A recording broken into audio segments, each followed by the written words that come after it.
Greetings. This is Doc Ock coming to you live and direct today from Black Facts Headquarters Central. How's everybody doing this afternoon? Hope you feeling good, or if you're not, I hope you're feeling good real soon. So, as always, we are continuing on with our saga of the month. This month being the feature being the story of Dr. Crosby and the struggle to create a Black studies discipline. Proverb for today is, the bird flies high, but always returns to the earth. The bird flies high, but always returns to the earth. And that is a proverb from Nigeria, Nigerian proverb. The poem for today, coming out of Eugene Redmond's book, River of Bones and Flesh and Blood. Poems by Eugene Redmond, the poet, Eugene Redmond. That's him in his younger days. Okay. Looks different now, but still the same. You recognize him if you see him on the streets, I'm sure. So let me go ahead and do the needful and put on these glasses here so I can read easily. The poem for today is called Consider Loneliness as These Things. Consider loneliness as these things. Consider loneliness as a love, as some secret space that jails the mind, as a circumstantial melody, the blues of wretchedness or the blues of joy, as some totem of penitence or pity or pride sagging from neck like a lead medallion or a dead bird, spinning out wire threads or hard feathers of confinement, as a hypnotist eye blind with psychic sight and strength to unleash the lances of unexpurgated pain of unquelled thought quakes or Watusi tall dreams. Consider loneliness as these things. Consider loneliness as a weaver of want, as a giver of needs undefined, as some ancestral repository for a personal mythic tablet, as a nerve nudged over gently or laced with worry, as a womb wailing out its liquid waifs, its tight lips waiting, as a tyrant, timeless and tough. Consider loneliness. Consider loneliness, particularly timely. For in a time of later life, loneliness becomes real as our minds become trapped within our bodies, where we think thoughts but cannot express them, where we express thoughts but have no idea where they came from. Loneliness becomes very real. It becomes something much more painful, much more oppressive than typical loneliness. I ain't got a woman loneliness. I don't have no friends loneliness. My mama and daddy died loneliness. It's a whole different level of loneliness. A whole different level of loneliness. So we left off yesterday with we're in the book, Doing It the Hard Way. Doing It the Hard Way, the life of Edward, reflections on the life of Edward W. Crosby by Edward W. Crosby. These are some reflections. We're going to just back up a little bit here and go back to just to give you context so that this thing flows smoothly. For the most part, they also defined the residential movement and economic advancement pattern Fred Crosby Sr. and Marion pursued during their life in Cleveland. The majority of Cleveland's African American residents lived during the 1930s and beyond in 4 socio-economic zones defined according to census tracts. These zones were described as follows.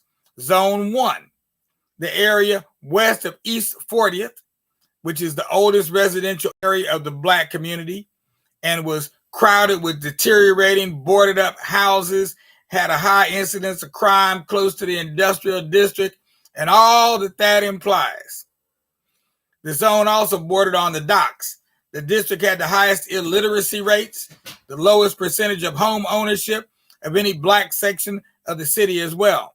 Most of the section's residents were recent immigrants from the South. Very few could be classified as professional or semi-professional or even postal service workers. Now, Zone 2, when you move eastward, this area stretched approximately from 40th to East 55th Streets. In the 1920s, mostly immigrants resided in the area. By 1930, it was overwhelmingly Black. However, it was less crowded, further removed from the industrial section than the lower Central Avenue area. This zone was rapidly deteriorating, starting to show the character of a slum. Few Black, middle, or upper middle class families lived in this area. And in Zone 3, from East 55th to East 79th Streets, had many more residents owning their homes and a much lower illiteracy rate than neighborhoods to the west. In 1930, the area between East 55th and East 65th was already making the transition to a working class neighborhood.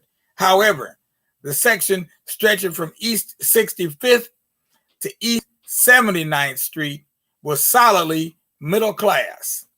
Zone 4, only middle class or elite African Americans lived in Zone 4. The area beyond East 79th Street, this section of Cleveland's east side, had only 1/10 of the illiteracy rate and 10 times the number of professionals in Zone 1. The population density of this area was less than 1/3 that of Zone 2. Zone 4 contains 3 small sections composed of Black elites. 2 of these sections are located north of Huff Avenue near East 84th Street and east of 105th Street. They existed in this zone for decades. The 3rd section, containing elite dwellers, was along Kinsman Road, well to the southeast of the central ghetto. This enclave existed in tracts S8 sometime before World War I. African American residents in Zone 4 used to be limited to old elite families. These Blacks enjoyed relatively close ties with the white community. And after 1920, many Black businessmen and professionals who had offices or stores on Central Avenue, the heart of the ghetto, now resided in this tract. Now I'm going to show you a map, and you can see all of these different sections. Okay, so you see it goes from Zone 1, and you just keep heading further and further out until you get to the edge all the way over here of Zone 4. And so it went from here, you see here, goes down here, you see the Cuyahoga River, see the river going right through there. And then, so those would be the docks down here along the river. And then this is Zone 1, industrial area, docks, hardcore, impoverished area, high illiteracy, etc. And then it went out this way. The more middle class or the wealthier your family was, the lower the illiteracy rate, etc., the further out you lived in this direction over here. Okay. And so for those of you who are from Cleveland, I'm sure you can relate to this map. And the map goes all the way past 105th Street. I can't tell what that last street is there, but it does go a ways past 105th Street. And then I see Wade Park, Euclid, and Woodland Avenues on here. What I don't see is Kinsman Avenue. I see Huff Avenue. I see Superior. I don't see Kinsman. He mentioned Kinsman, but I don't see it on here. So at any rate, those zones he was talking about. And if you recall, well, no, you may not have heard this. Actually, this was on the videotape I was watching last night of a 16-hour unpublished interview that Dr. Fran Dorsey did with Dr. Crosby recently in the year 2005. And in that interview, Dr. Dorsey asked Dr. Crosby, where's he from? And his response was the Devil's Kitchen. And then he responded in another way that it is known as the Bucket of Blood. And so anytime I say I'm going over on Huff, my mother immediately says, oh, you going to the Bucket of Blood. And the Bucket of Blood is a reference to a bar in out there in, I think, Portland, Oregon, but it was out there in the state of Oregon that it was known for having a lot of fights and shootings and killings from all the way back in the early part of the 20th century, 1920s, etc. So it was so bad they just called it the Bucket of Blood, which probably relates to somewhat to the Devil's Kitchen as well. So just to give you an idea of how he thought of this first area, I believe that they lived in, because I believe they lived in that area first and then moved out. But we'll see if I'm correct here. My older brother, Fred Jr., was born in Zone 4, where my mother and father lived after they were married on 82nd Street, on the cusp of Zone 4. Oh, okay. So that was mother and father lived after they were married on 82nd Street on the cusp of Zone 4. Later, they lived with Marion's father, James Naylor, who had moved to an upstairs dwelling at 12111 Imperial Avenue in the Mount Pleasant area, between East 116th and East 130th.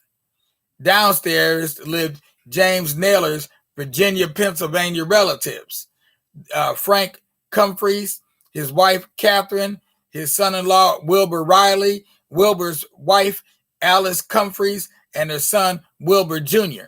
My sisters Betty and perhaps Florence were born here in 1930 and 1931, respectively. This address was well into Census Tract S8, what Kussmer refers to as the area almost exclusively limited to old, elite Black families and who enjoyed relatively close ties with the white community. And by the way, when he mentions Fred Jr., technically, my Uncle Fred is not a junior because his middle name is different than my grandfather's name. He was not Frederick Douglass Jr., Frederick Douglass Crosby Jr. So technically he wasn't a junior, but I'm sure he's using that to differentiate between the older and the younger Crosbys, or Fred Crosbys. Given the economic dislocations of the Depression years, the Crosby family had to move again, this time to a dwelling at 2464 Short Scoville, between East 55th and East 64th Streets in Zone 2. Oh, they're moving the other direction. Long Scoville ran from East 55th northwards to East 22nd Street. Kussmer describes Zone 2 as overwhelmingly Black, but less crowded and further removed from the industrial section than the lower Central Avenue area where my family lived, was rapidly deteriorating. However, and was starting to show the characteristics of a slum, end quote. A ghetto taking shape, what Kussmer and others always included in their definitions of slums, as definitions of quote unquote slums, was the ugliness, squalor, the overcrowding. What they failed to see in these ghettos, quote end quote, however, was that most of the people living there, as the poet Nikki Giovanni put it, reflected on her own life in Ohio. But I was happy. My family lived happily in a ghetto too, but strove mightily to get out. See, now I didn't know Nikki lived in Ohio. I was born into the Frederick Douglass and Marion Grace Naylor Crosby family on November 4, 1932. My birth certificate listed my middle name incorrectly as Ward. Warren is my correct middle name, saith my mother. I was the fourth child and the second son born into this family. At the time of my birth, the family consisted of my mother and father, Fred McClellan, born May, consisted of my mother and father, Fred McClellan, or Fred Jr., born May 28, 1928, Elizabeth Alice, or Betty, born March 2nd, 1930, and Florence, born in 1931. She died in 1933, shortly after I was born. Florence was named after my mother's mother. Florence was a year and a half older than me. After my birth, my family moved to Outhwaite Avenue, a short distance away, where they were presented with two additional sons, Robert Howard, otherwise known as Bobby, born December 25th, 1933, and Richard Douglas, born April 17, 1936. Our new home was at 6402 Outhwaite Avenue near 64th Street, which intersected with East 55th Street, a major north-southward cross-city thoroughfare a few blocks away. East 55th ran all the way from Harvard Avenue on the south northward to Lake Erie. Outhwaite at 6402 was directly across from the neatly placed Dyke Elementary School. Shortly after the start of World War II, in 1942 or 43, my family moved to the Mount Pleasant area again, just after my fourth brother, Kenneth Allen, or otherwise known as Kenny, was born on January 10th, 1940. But I'm getting ahead of myself. Before long, my family moved into the projects on East 42nd and Scoville Avenue, next to the Portland Outhwaite Community Recreational Center, which we called the POC, and right across from Kennard Junior High. Our two-story apartment's address was 4724 Scoville. This was good living, for we finally had enough space to live somewhat comfortably with 8 people, 4 small bedrooms and a bathroom upstairs and kitchen, dining space and living room downstairs. In the largest of the 5 bedrooms, my mother decided to place 2 bunk beds to handle the sleeping space needs for her 4 younger sons, Betty and Fred Jr., and of course, my parents had a room of their own.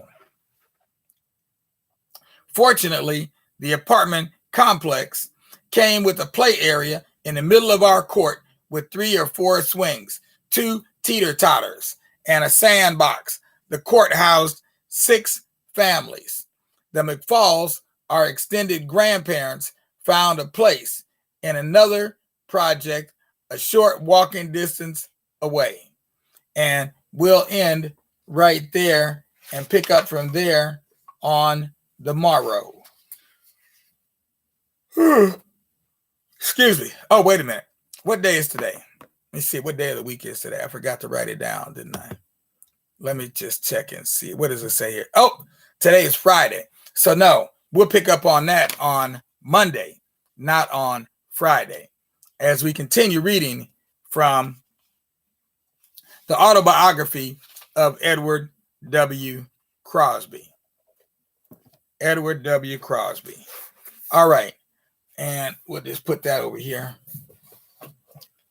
So I'm glad that my father did take the time to write down some of his story. in his own words, in his own way. The videotape that I'm watching that Dr. Dorsey did has some more details about things, like the time when him and his brothers and his friends went and busted out all the windows in Kennard Junior High School. So it's a little bit more on the casual side. So what you're getting here is the formal version of the life, the reflections on the life of Dr. Edward W. Crosby. But with Fran, he was much more comfortable, much more relaxed, and a little bit more on the informal side. So hopefully at some point in the future, I'll be able to present that to you as well, or at least some parts of it, because it is 16 hours of recordings of an interview with Fran Dorsey and Dr. Crosby. And as Fran has told me, they didn't get to the last tape. They wanted to do one more tape. So I guess we'll have to do it for Fran and my dad, because he's no longer able to participate in that activity. But I'll just have to pick up the mantle, pick up the baton, and run with it. And that's why we're asking for your help in completing this story of Dr. Crosby. Well, really, it's a never-ending saga, because part of his story is your story. And that's what we're in the process of recording right now. Your stories. For all of you out there who knew Dr. Crosby, who had relationships with Dr. Crosby, who Dr. Crosby helped out in some kind of way, we'd like you all to participate in this effort by doing one of two things, or more than one if you like, by getting in contact with me, letting me know that you would like to be interviewed, part of our interview series.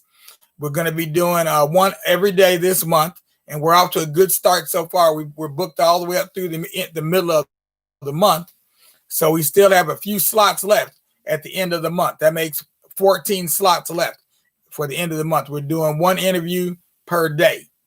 So if you'd like to participate in that, give me a call, 330-673-9271. Leave a message. Don't call without leaving a message. We don't know who you are.